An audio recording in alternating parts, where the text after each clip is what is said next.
Bonjour à toutes et à tous et bienvenue dans cette nouvelle édition du journal. Comme tous les vendredis, nous tentons de vous faire vivre l'actualité.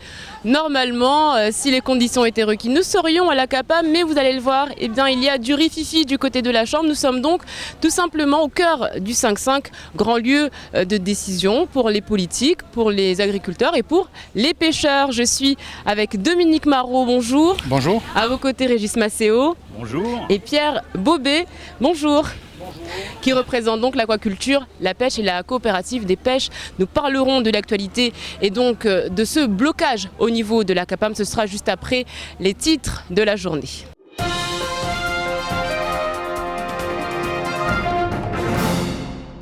Le souci de la Chambre, c'est la Chambre. Voilà ce qu'on pouvait entendre ce matin à la CAPAM. L'institution s'enlise dans la crise. Le budget n'a toujours pas été validé et ce matin, des pêcheurs ont bloqué l'entrée de l'institution. S'en est suivi un débat houleux. Règlement de compte ce matin et toujours aucune sortie de crise en vue. 15 partenaires autour d'une volonté commune, la performance énergétique. Ce matin, grande matinale d'information autour de la qualification RGE, comprenez reconnu garant de l'environnement. Une qualification importante puisqu'elle permet aux particuliers de bénéficier d'aides financières dans le cadre de travaux de rénovation énergétique. Les professionnels du BTP ont répondu présent. Et puis, on reparle de l'Ifremer, ce projet initié par l'association Aquamail. Il y a près de 15 ans, des études étaient menées, pourtant toujours rien du côté du chantier pendant des années. Le dossier s'est heurté à d'innombrables difficultés administratives. Aujourd'hui, le financement est toujours garanti par l'État, mais pour combien de temps encore? Qu'est-ce qui coince? On fait le point.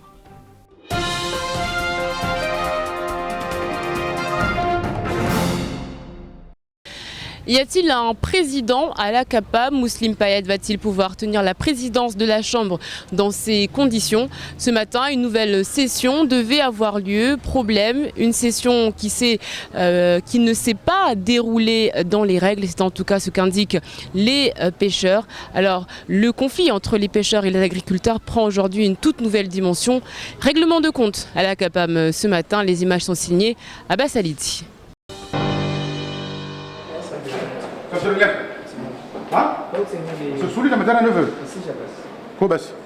La situation devient décidément très compliquée à la Chambre de l'agriculture, de la pêche et de l'aquaculture de Mayotte. La réunion devait initialement se tenir dans cette petite salle. La situation dégénère lorsque les élus découvrent qu'une autre réunion se tient dans le bureau du président.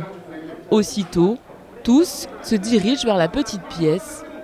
Au cœur de la problématique, toujours ce même problème. En effet, à la fin du mois d'octobre dernier, le budget rectificatif proposé par le président Mouslim Payet avait été rejeté. Il aurait dû à ce titre, selon les textes et le règlement, réouvrir les débats en fournissant une nouvelle copie. Tu as enlevé les élus, maintenant tu les remets, tu te sauves. Pourquoi tu te sauves? Assume tes conséquences. Na budget mauri yote msilimu amba waide president budget mauri tiangu wami na buhani amba hasabu wami mlimizi de budget mauri ya mauri pia. Les élus dénoncent encore un manque de visibilité et le non-respect de la réglementation. Pour reconvoquer une assemblée, encore faut-il que les délais soient respectés. C'est pas moi qui ai mis cette réglementation. C'est pas moi qui fait les règlements. Les règlements étaient faits avec le code rural et le règlement intérieur. Comment ça se fait qu'aujourd'hui le mec il bafoue tout ce qui a été fait? C'est inadmissible. On n'est pas dans une république bananière ici. Rapidement, la réunion tourne au règlement de compte. Le point soulevé, ce voyage à Madagascar où 4 membres de la CAPAM ont été envoyés pour assister à la foire internationale agricole visant la mise en place d'une coopération régionale. Rapidement, le ton monte.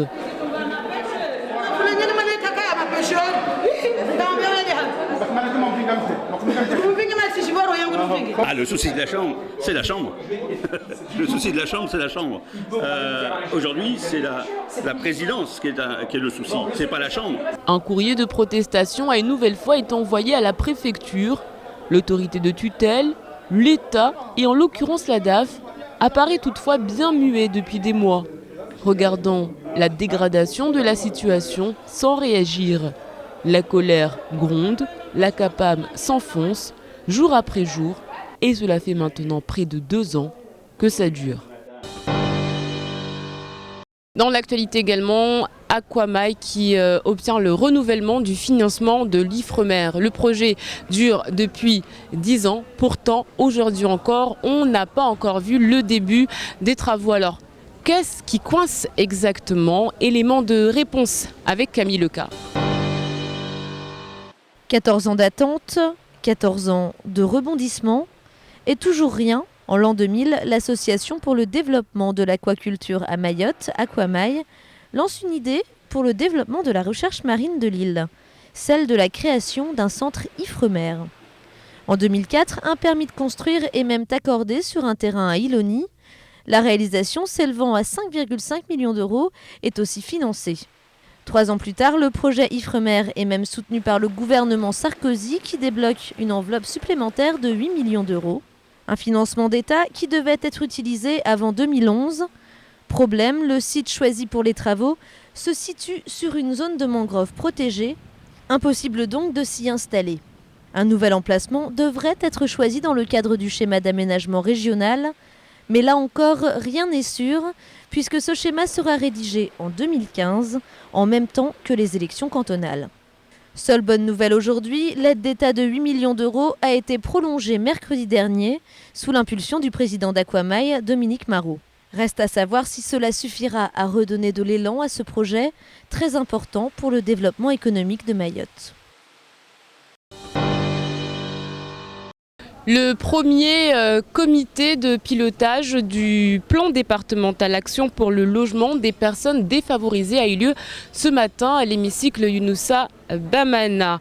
L'objectif était de définir dans quelle mesure on peut mettre en place le fonds de solidarité pour le logement sur le territoire. Shakila Issouf était sur place et elle nous en explique le principe. Le plan départemental d'action pour le logement des personnes défavorisées est aujourd'hui abordé par l'ensemble des partenaires chargés de l'habitat à Mayotte. Un débat de 2 heures de temps était consacré au sujet ce matin dans l'hémicycle Bamana.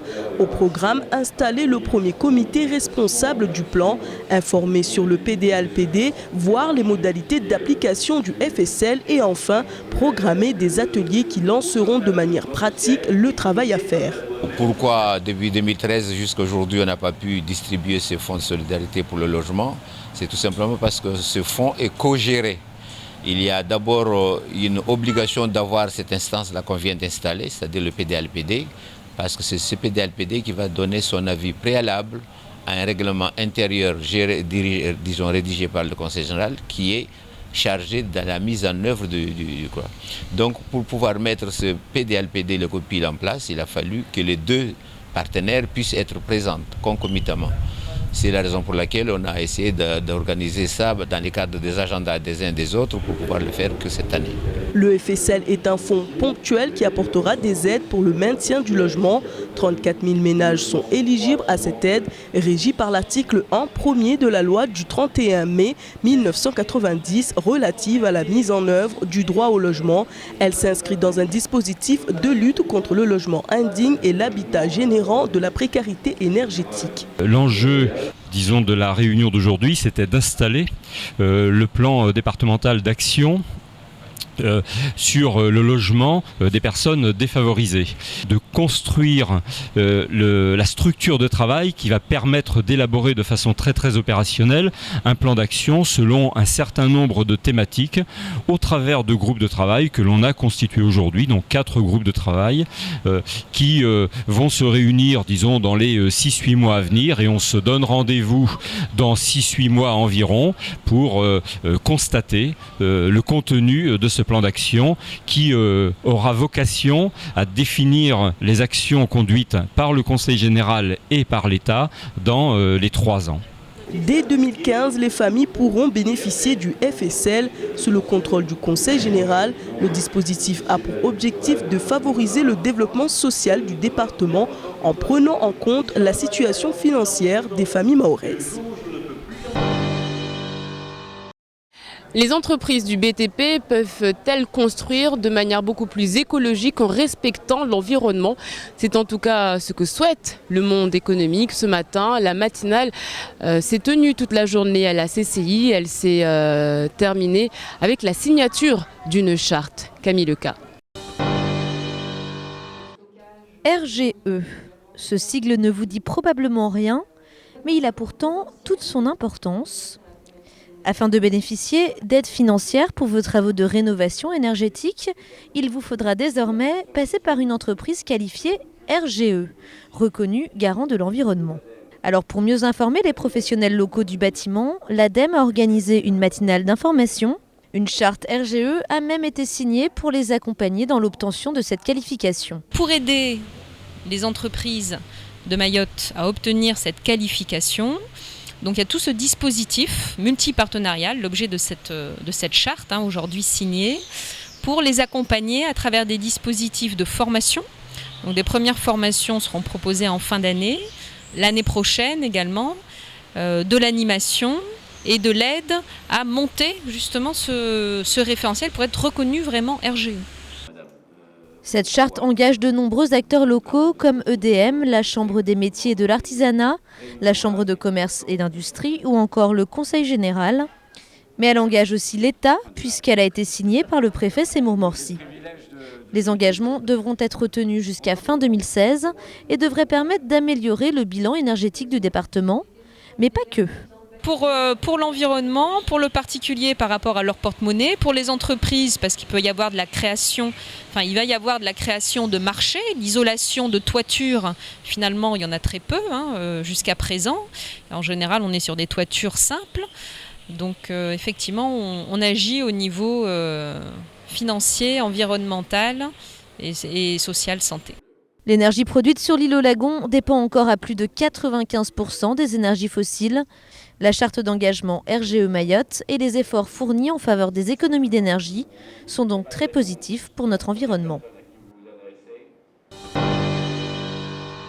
Souvenez-vous, à la fin du mois de septembre, une délégation mahoraise s'était rendue à Bruxelles afin de participer au 3e forum des régions ultra-périphériques. Aujourd'hui, quelques mois plus tard, l'heure est au bilan. On écoute tout de suite le président du Conseil général, Daniel Zeidani, au micro de Nourdine Abdourahim. Plus que jamais, les acteurs économiques mahorais étaient désireux de réussir cette rupéisation. Il est vrai qu'aujourd'hui, nous pouvons bénéficier d'une enveloppe financière pour gommer les écarts économiques, les écarts structurels qui existent entre notre territoire et le continent européen. Et c'est pour ça qu'il est impératif que tous ensemble, nous nous mobilisons pour réussir la consommation de ces fonds européens. Ça a l'air anodin dit comme ça, mais sachant que les mécanismes bruxellois, sachant que les règlements bruxellois sont beaucoup plus compliqués, subtils que cela pouvait être avec l'ancien dispositif qui était le FED. Et donc je crois que en démontrant que nous avons des spécificités différentes de celles de la Réunion, parce que finalement Mayotte est méconnue en Europe, on connaît la Réunion, on ne peut pas caler tous les mécanismes, tous les projets par rapport à celui de la Réunion, et Mayotte doit prendre son indépendance vis-à-vis de sa grande île sœur pour pouvoir se distinguer dans cet océan Indien. Nous en parlions hier, la saison des pluies a donc bel et bien commencé du côté de l'école annexe. Les élèves étaient donc évacués, ils n'étaient pas nombreux, fort heureusement. Eh bien, regardez plutôt ce matin, certaines classes étaient toujours fermées puisque pour le moment le nettoyage a eu lieu, mais les parents avaient décidé donc de garder leurs enfants à l'école. Problème, ce week-end, il pourrait y avoir également des intempéries et des grosses averses. Donc prudence, on verra ça bien évidemment dès lundi. On verra dans quel état seront ces écoles. On rappelle donc que la saison des Kashkazi a commencé et malheureusement pour le moment aucune solution n'est trouvée pour ces écoles qui sont dans une situation plutôt précaire. En attendant, il est l'heure pour nous de faire le point sur l'actualité. En bref, c'est tout de suite et c'est dans votre journal.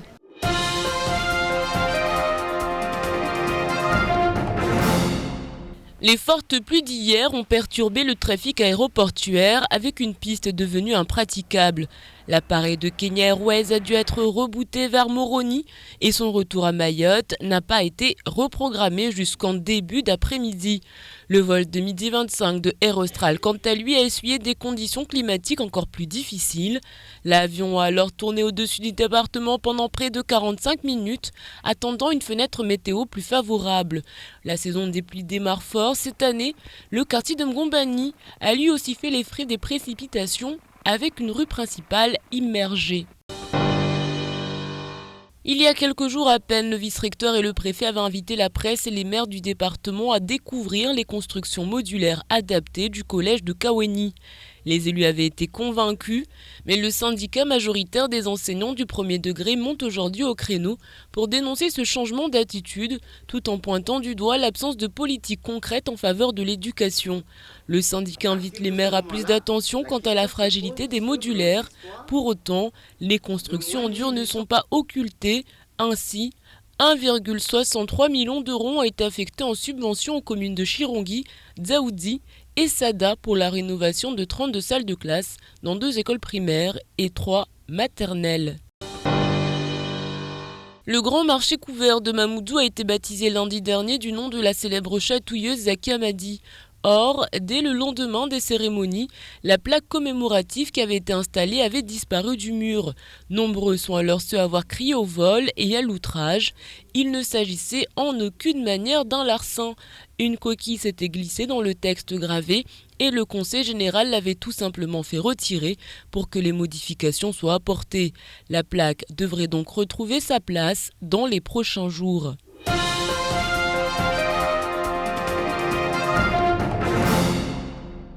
Dans le cadre du projet culturel santé mis en place par l'ARS et l'ADAC, la comédienne Mathilde Dromard de la compagnie I anime des ateliers en ce moment sur le territoire. Elle aide des jeunes porteurs d'handicap léger à se sentir mieux. Cet après-midi, elle était d'ailleurs à l'association Toi aussi afin d'animer des ateliers sur place. Shakila Issouf et Fred Souleymana. Les rois et reines se sont présentés à leur public cet après-midi au gîte Bengali à la sortie de Vaïbé, au grand plaisir de la directrice de l'association Toi aussi. Sourire aux lèvres, les jeunes présentaient un travail de 5 séances de 2 heures d'exercice d'expression et de jeu à l'ensemble des animateurs et des jeunes du groupe, préparé avec Mathilde Dromard, comédienne de la compagnie du I d'Avignon. On a dansé, on a joué, on a fait tout ça.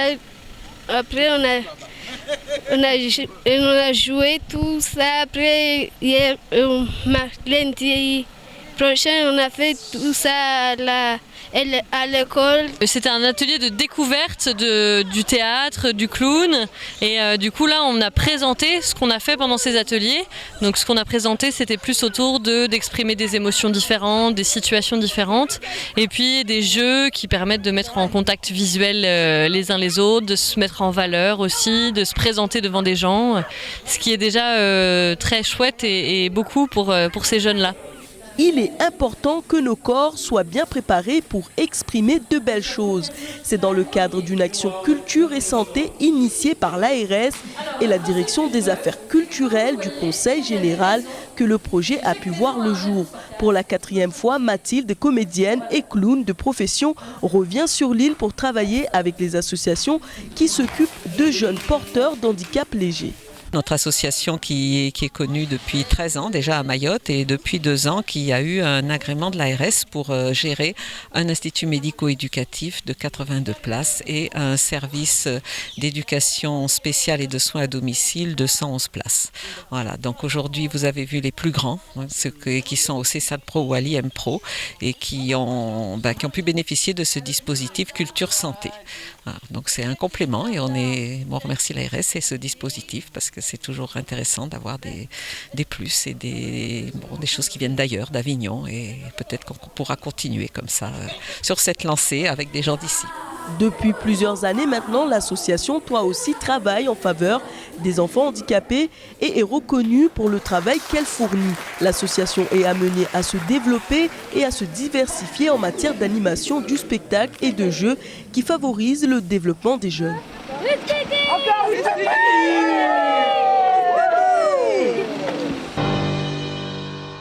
Et je vous le disais donc en début de journal, on parlera aujourd'hui bien évidemment de la CAPAM et du rififi qui s'y passe ce matin. Eh bien, une réunion devait avoir lieu. Eh bien, autant dire que ça ne s'est pas très bien déroulé. On en parle tout de suite avec mes invités. Messieurs, rebonjour. Merci d'avoir accepté de nous accueillir au sein de cet espace, on va dire ça comme ça. Moi, j'ai envie de demander qu'est-ce qui s'est passé aujourd'hui. On a l'impression d'être dans une cour de récréation tout simplement. En fait, c'était pour pouvoir démontrer aujourd'hui que... Non, c'est bon. C'est pour démontrer exactement qu'aujourd'hui on ne peut pas accepter aujourd'hui qu'une seule personne prenne en otage toute une population, parce que je dirais toute une population, pourquoi? Il y a la pêche, il y a l'aquaculture, il y a l'agriculture, qui fait que normalement avant-hier il devait avoir une session, et que le président a refusé de faire cette session, soit disant qu'il y a de ses amis qui étaient à Madagascar, qui n'étaient pas sur le territoire, il ne voulait pas faire cette session. Il voulait la faire aujourd'hui. On voulait lui démontrer que la CAPAM ne lui appartient pas. Ce n'est pas un acquis, ce n'est pas un héritage qu'il a eu pour lui. C'est une institution de l'État, et qu'aujourd'hui, il faudrait que le règlement soit appliqué, et puis c'est tout. Il y a un règlement qui est mis, il y a le règlement intérieur qui est là, le code rural y existe. Je pense qu'on doit respecter le code rural et le règlement intérieur. Qu'est-ce qui dit le règlement intérieur ou le code rural? Vous devez envoyer une convocation de 8 jours, qui n'est pas le cas. On ne peut pas laisser faire quelque chose comme ça. Et le mec, on n'est pas dans la jungle, on n'est pas en Afrique ici, on est en France. On doit respecter les règles de la France, de la démocratie. Alors Régis Macéon, on l'a entendu, à un moment vous avez dit le problème de la CAPAM, c'est la CAPAM tout simplement. On a l'impression que derrière tout ce blocage, il y a aussi beaucoup de règlements de compte. On a pu s'en rendre compte aujourd'hui. Il y a du ressenti, il y a des intérêts personnels et finalement on n'arrive plus à dissocier vraiment quelles sont les actions menées dans le cadre du développement de l'agriculture, de la pêche et de l'aquaculture et le reste. Merci donc à Kwezi, simplement un petit clin d'œil à nos amis de Kwezi, puisque l'endroit où nous sommes, je crois que c'était l'endroit primaire de la première radio Kwezi FM au 5.5. Écoutez, c'est peut-être un anniversaire, c'est peut-être quelque chose qu'il faut honorer. Bon, pour la question, voilà, ce qui est vachement important, c'est qu'on est en train de mélanger. Tout à l'heure, j'ai vu aussi bien la police que j'ai vu le président, que j'ai vu les différents membres. C'était pas une réunion aujourd'hui organisée, c'est une session. Une session, ça engage des élus et ça engage en fait une politique de la CAPAM. Ça n'a rien à voir. On peut faire une réunion de bureau, on peut faire une réunion de pêcheurs, on peut faire une réunion d'agriculteurs. Mais à la finalité d'une réunion, il n'y a pas de décision effective signée par l'État. Aujourd'hui, c'était une session, c'était beaucoup plus important que ça. Donc ça veut dire qu'aujourd'hui, le président avait entrepris de réunir une session avec un quorum qui lui appartenait en ayant évincé tous les autres, puisqu'il n'avait pas fait le report comme il fallait de la session de mercredi. Ce qui est vachement important, puisque mercredi, il fait l'abrogation de la session en disant « je l'annule ». Il en refait une aujourd'hui dans son bureau, confiné avec les élus sélectionnés qui font partie de chez lui. Si bien qu'il pouvait délibérer tout simplement pour cette session-là, quorum atteint puisqu'ils étaient 12, quorum atteint, et passer son budget sans les autres membres, à qui il avait invité dans la petite salle en bas, et non dans son bureau. Donc il fait la session dans son bureau avec ses élus qu'il a dans la main, et puis les autres, il les invite dans la petite salle en bas. Ça vous paraît pas un peu bizarre? Alors justement, c'est quoi le problème de ce budget? Pourquoi on n'arrive pas à faire valider ce budget? Oui, bonjour, je vais répondre un peu à cette question, mais de manière plus générale, si vous voulez. C'est effectivement un peu les pêcheurs qui ont un peu l'impression d'être les enfants pauvres de la CAPAM. C'est-à-dire qu'aujourd'hui, les pêcheurs, quoi qu'ils demandent, c'est jamais accepté.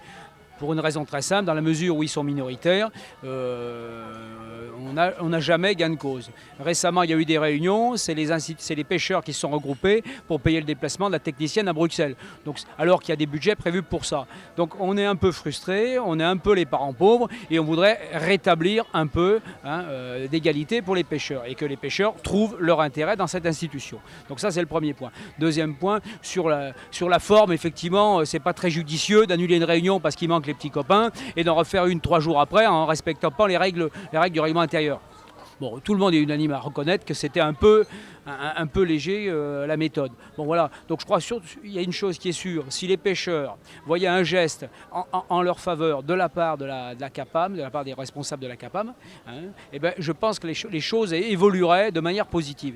C'est surtout ça que les pêcheurs ont voulu démontrer ce matin. Vous avez pu remarquer que c'était essentiellement des pêcheurs qui ont l'impression d'être un peu des pots de fleurs dans cette institution et de n'avoir pas grand-chose à y faire. Donc aujourd'hui, clairement, c'est un conflit entre la mer et la terre, entre pêcheurs et agriculteurs. On en est là à la CAPAM. Alors, si je peux me permettre une réponse, c'est qu'il faut remettre dans le contexte. En 2006, quand les chambres ont été créées, on était dans un contexte pêche, pas pêche agriculture, pêche et aquaculture, où on avait de la polyvalence entre les entreprises.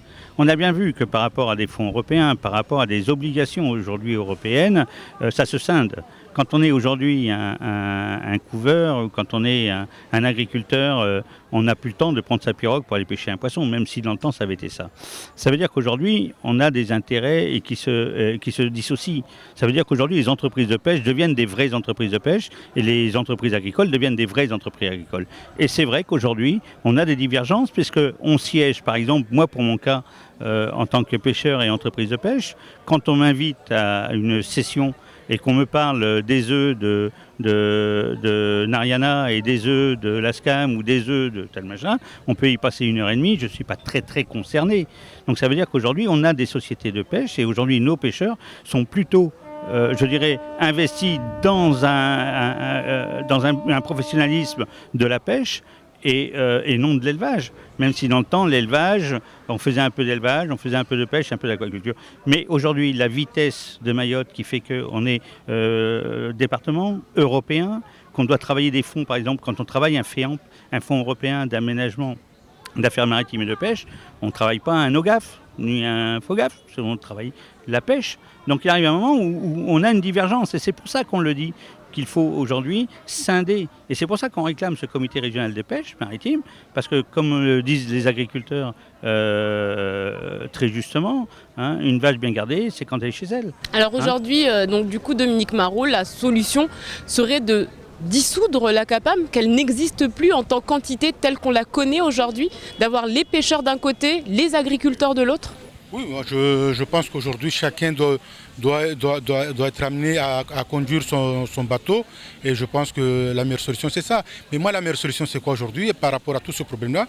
Aujourd'hui, il faudrait qu'aujourd'hui la Chambre soit mise sur tutelle. Aujourd'hui l'État doit assumer ses responsabilités.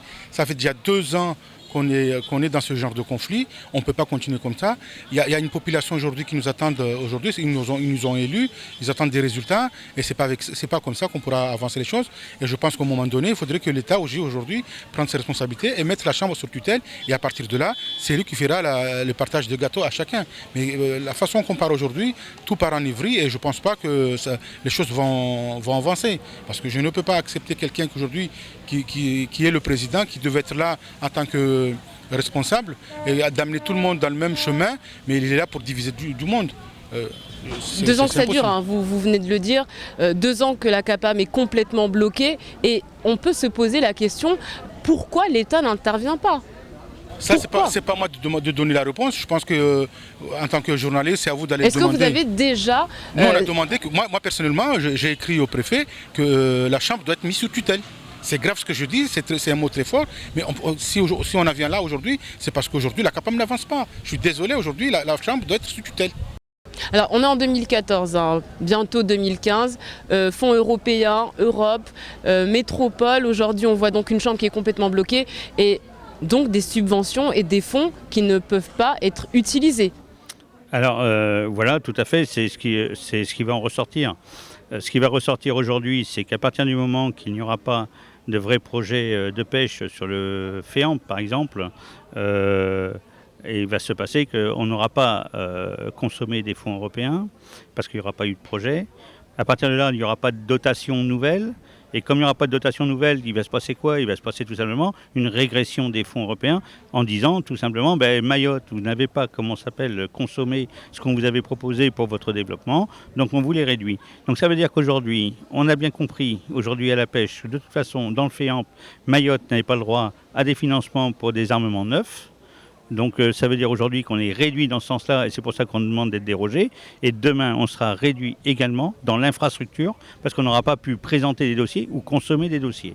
Donc je crois aujourd'hui la CAPAM devient un frein à l'évolution de la pêche et de l'aquaculture. C'est pour ça qu'également d'un commun accord avec mon ami Dominique ou mon ami Pierre et puis tous les pêcheurs de Mayotte, on ne peut pas se contenter d'avoir une personne qui réfléchit uniquement agricole, mais ça se respecte, hein. On n'est pas, moi je ne suis pas dans ce domaine, donc ça se respecte, mais en aucun cas d'avoir une ouverture vers justement la pêche ou l'aquaculture. Alors oui, il nous parle, oui, votre barque, j'ai fait accepter un dossier pour ton petit moteur de 40 chevaux, c'est une chose. Oui, le fonds européen, il ne s'occupe pas du moteur de 40 chevaux. On s'occupe d'autre chose. On s'occupe de ports, on s'occupe de terre-plein, on s'occupe d'assainissement des huiles usagées, on s'occupe de l'investissement des nouveaux bateaux, de la production vis-à-vis de la terre, la production vis-à-vis des marchés locaux, sans parler encore d'exportation. En tout cas, on s'occupe de ça. On ne s'occupe pas du petit moteur de 15 chevaux, 20 chevaux. Et donc du coup, je vous écoute, on a vu ce qui s'est passé ce matin, on a l'impression que finalement on va attendre des semaines, voire des mois, une situation donc qui dure encore et encore, et on ne voit pas la fin. Tout simplement. Oui, mais il n'y a pas de solution. Il n'y a pas de solution. Moi, je pense qu'aujourd'hui, la solution que le préfet frappe la main sur la table et qu'aujourd'hui, la Chambre soit mise sur tutelle. Est-ce que vous avez essayé d'écouter le président Mousseline Payet? Est-ce qu'il, lui, vous a proposé une solution? Quelle solution? Il n'a jamais proposé quelque chose, oui. Il n'a jamais proposé.